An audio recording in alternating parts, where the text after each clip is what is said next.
উত্তরবঙ্গ শাখায় চরম যাত্রী ভোগান্তি, পৃথক কামতাপুর রাজ্যের ও কামতাপুর ভাষার স্বীকৃতি সহ একাধিক দাবিতে কেপিপি ইউনাইটেড এবং ছাত্র সংগঠন আকসুর ডাকে সকাল 7টায় শুরু হয়েছে রেল রোকো কর্মসূচি। এই রেল রোকো কর্মসূচিতে আটকে একাধিক দূরপাল্লার ট্রেন, আটকে জলপাইগুড়ি থেকে গৌহাটিগামী বন্দে ভারত এক্সপ্রেস, ব্রহ্মপুত্র মেল সহ আরও বেশ কিছু ট্রেন। ফলে কার্যত ব্যাহত উত্তর পূর্ব ভারতের রেল পরিষেবা। শুক্রবার সকালে ময়নাগুড়ির বেতগাড়া স্টেশনের কাছে রেল লাইন অবরোধ করে কর্মসূচি পালন করেন আন্দোলনকারীরা।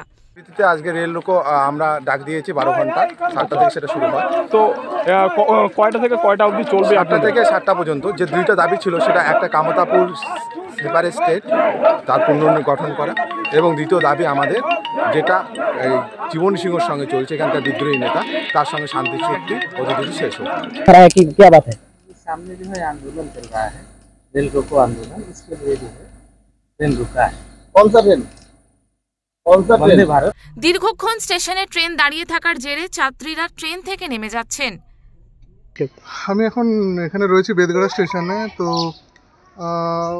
আমি এক্স্যাক্ট রিজনটা জানি না, বাট আমি যেটা শুনেছি, what I have heard that এখানে সামনেই কামতাপুরি স্টুডেন্ট ইউনিয়ন রেল অবরোধ করেছে, রাস্তা অবরোধ করেছে ফর দ্যাট।